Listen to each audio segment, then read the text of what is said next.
खरी संपत्ती. मी एका मध्यमवर्गीय शिक्षकाच्या घरातील मुलगी.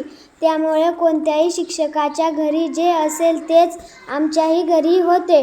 पुस्तके आणि ज्ञान हीच खरी संपत्ती असे आमच्याकडे मानण्यात येई. लहानपणी मी माझ्या आजी आजोबांजवळ एका लहानशा खेड्यात राहत असे. गावचे लोक माझ्या आजोबांना कसा मान द्यायचे ते अजूनही मला आठवते. आमचे आजोबा बसलेले असायचे.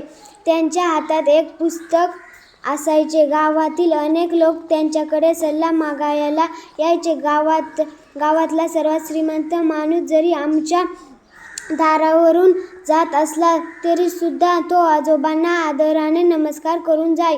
मी एकदा त्यांना विचारले, शिक्षकांना एवढा मान का द्यायचा असतो?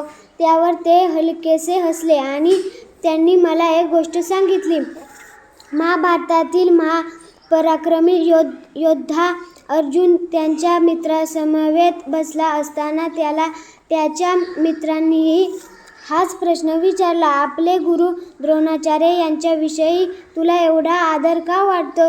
द्रोणाचार्य वृद्ध होता, निर्धन होते आणि त्यांच्या मालकीचे कोणतेही राज्य वगैरे नव्हते. तरीही अर्जुन नेहमीच नम्रपणे त्यांच्या पायांशी बसत असे. अर्जुन म्हणाला, या जीवनात सर्वच गोष्टी नाशवंत आहेत. आपण आपल्या जवळील कोणतीही गोष्ट इतरांना दिल्याने ती आपल्याकडून जाते, कमी होते.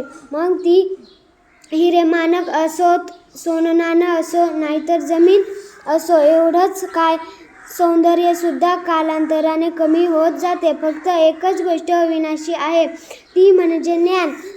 तुम्ही जेवढं ते भरभरून दुसऱ्याला देत राहाल तेवढं ते वाढत जातं. गुरु हा शिष्याला सतत ज्ञान देत असतो. म्हणून माझ्या दृष्टीने गुरु हा सर्वात श्रीमंत असतो आणि म्हणूनच गुरुजींना किंवा शिक्षकांना एवढा आदर मिळतो. त्यांच्याकडे किती धनसंपत्ती आहे याच्यावर तो अवलंबून नसतो. शिक्षक हे ज्ञानाचंच निधान आहे. माझे आजोबा अत्यंत साधे आणि शिस्तप्रिय होते.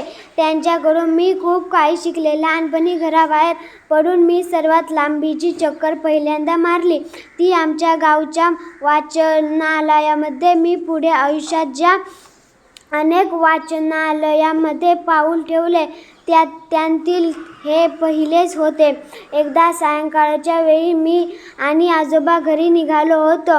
माझ्या आजोबांना अंधारात नीटसे दिसत नसे, त्यामुळे मी त्यांना हाताला धरून नेत होते. त्यांनी अचानक मला विचारले, हे बघ, मी आता कवितेची एक ओळ म्हणतो, तू ती कविता पूर्ण करशील? चांगली प्रसिद्ध कविता आहे.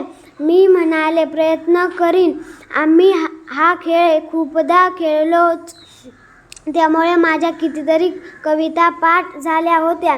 ते म्हणाले, जर मला पंख असतील तर मी डोळ्यांची पापणीही न हलवता क्षणार्धात म्हणाले, मी शेजारच्या गावच्या वाचनालयात जाईन, खूप पुस्तके वाचीन. माझ्या तोंडचे शब्द ऐकून माझे आजोबा चालता थांबले. ते म्हणाले, परत म्हण बघू.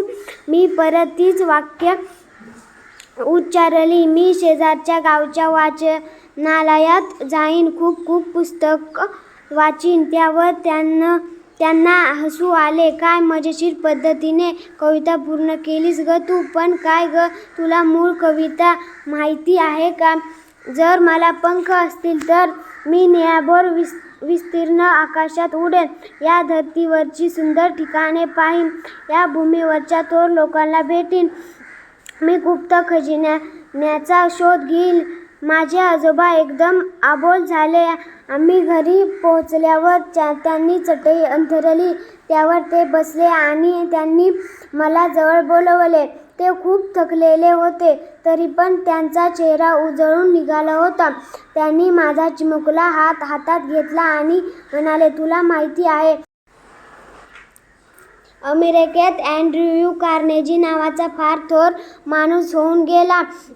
तो कोट्याधीश होता, पण त्याने आपल्या मृत्यूपत्रात असे लिहिले होते की माझी सगळी धनसंपत्ती माझ्या मुलांना न देता अमेरिकेतील जास्तीत जास्त खेडेगावांमध्ये वाचनालयात बांधण्यासाठी ती खर्च करावी.